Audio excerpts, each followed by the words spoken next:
We begin with the preliminaries involved in broadbanding. This lecture covers the basics of broadbanding like Miller's theorem, definition of the frequencies Ft, F alpha, F beta, their interrelations, gain bandwidth product and frequency response. The frequency range of the amplifiers discussed here extends from a few cycles per second to hundreds of megahertz. The original impetus for the study of such wideband amplifiers was the need to amplify pulses occurring in a television signal. Hence, such amplifiers are often referred to as video amplifiers. We now discuss the frequency response of an amplifier.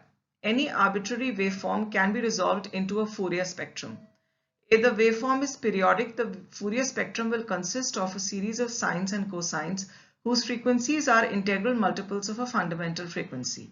The fundamental frequency is the reciprocal of time which must elapse before the waveform repeats itself. If the waveform is not periodic, the fundamental period extends in some sense from minus to plus infinity.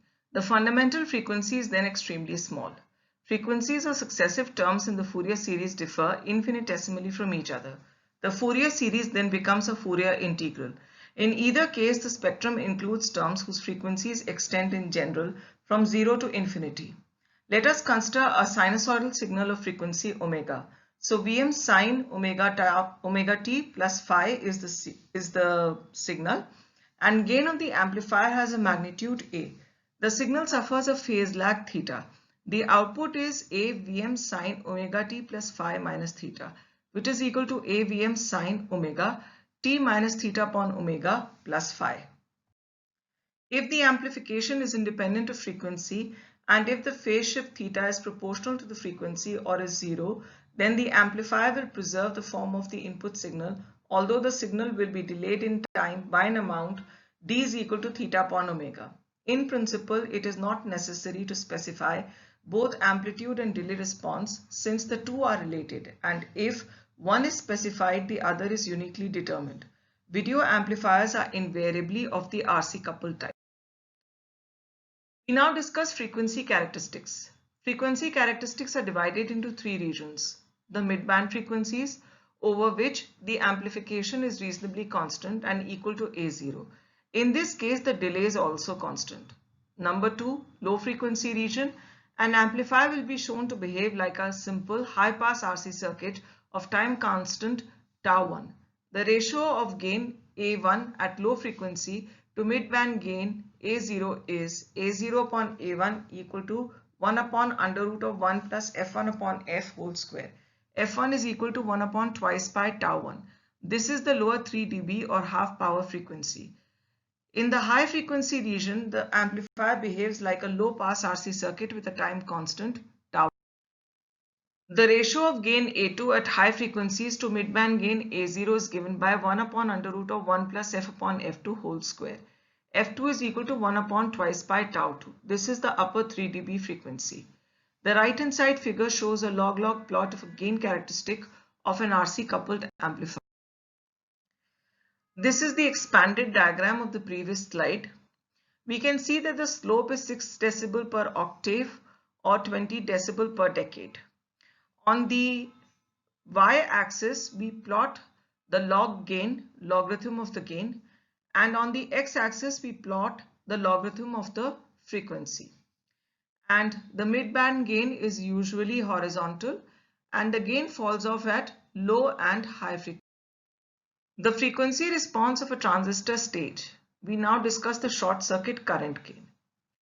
There are two diagrams drawn on the right hand side. The smaller diagram is the hybrid pi equivalent circuit model of the transistor, and below is the mid loop which has the capacitor CE and CC shown together. Now the output current is given by minus Gm Vb', where Vb' is equal to Ii upon Gb' plus j omega C plus Cc. So Ai is equal to IL upon Ii, which is equal to minus Gm upon Gb' plus j omega C plus Cc. Gm Rb' is equal to HFE, which is equal to minus HFE upon 1 plus j omega C plus Cc upon Gb'. F beta is equal to Gb' upon twice pi Ce plus Cc, which is equal to Gm upon twice pi HFE C plus Cc. So AI is equal to minus HFE upon 1 plus j omega by omega beta, which is equal to minus HFE upon 1 plus j f upon f beta. From this, we can easily see that f beta is the frequency at which the short circuit common emitter current gain falls off by 3 decibel. Next, we define the parameter ft. It is defined as the frequency at which the short circuit common emitter current gain attains unit magnitude. Since HFE is much larger than 1, then 1 is equal to HFE square upon 1 plus ft upon f beta whole square. This is a substitution we have made in the expression for AI, where we have put AI is equal to, therefore 1 is equal to HFE whole square upon 1 plus ft upon f beta whole square, which means this is 1 plus ft upon f beta whole square equal to HFE whole square. So HFE square minus 1 will be simply equal to ft upon f beta whole square. Ft upon f beta whole square comes out to be approximately equal to HFE square, since HFE is very much larger than 1. So Ft upon f beta is approximately equal to HFE. F beta is given by Gm upon twice pi HFE CE plus Cc. Therefore, Ft, which is equal to HFE f beta, is equal to Gm upon twice pi CE Cc. Now C is very much larger than Cc, so Ft is equal to Gm upon twice pi C. AI is equal to minus HFE upon 1 plus j HFE f upon Ft. Continuing with Ft, the parameter Ft is an important characteristic for transistor. Like other transistor parameters, its value depends upon the operating conditions of the device. It does not require a very large change in the operating conditions to change Ft by a factor of 2. Since Ft upon f beta is approximately equal to HFE, this parameter is given a second interpretation. It represents the short circuit current gain bandwidth product, that is, for the common emitter configuration with the output shorted, the parameter Ft is the product of the low frequency current gain and upper 3 dB frequency. For a typical transistor, Ft is equal to 80 MHz, f beta is equal to 1.6 MHz. It is to be noted that gain can be sacrificed for bandwidth and vice versa. Hence, if two transistors are available with equal Ft, the transistor with a lower HFE will have a correspondingly larger bandwidth. This diagram shows the high frequency portion of the frequency response of an RC coupled amplifier. The current gain is expressed in decibels and is plotted against frequency on a logarithmic scale. When f is very much less than f beta, then AI is equal to minus HFE, and AI in decibel approaches asymptotically the horizontal line 20 log HFE. For f very much larger than f beta, AI is approximately equal to HFE ft upon f, which is equal to ft upon f, so that AI in decibel is equal to 20 log ft minus 20 log f. Accordingly, AI in decibel is 0 at f is equal to ft, and for f very much larger than f beta, the plot approaches an asymptote, the straight line passing through the point ft0 and having a slope which causes a decrease in AI of 6 decibel per octave or 20 decibel per decade. The intersection of the two asymptotes occurs at the corner frequency f is equal to f beta, where AI is down by 3 decibel. Earlier we had neglected the current delivered to the output through GB-C and CC. The magnitude of this current was given by omega CC VB-E. The ratio of the currents omega CC VB-E upon GM VB-E is omega CC upon GM. At the highest frequency Ft, we have, using typical values of CC and GM, omega CC upon GM is equal to 0.03. In a similar way, current delivered to the output through GB-C may be shown to be negligible. Next, we come to the parameter f alpha. F alpha is the short circuit common base cutoff frequency. It is the frequency at which the short circuit common base current gain alpha has fallen off by 3 decibel from its low frequency value.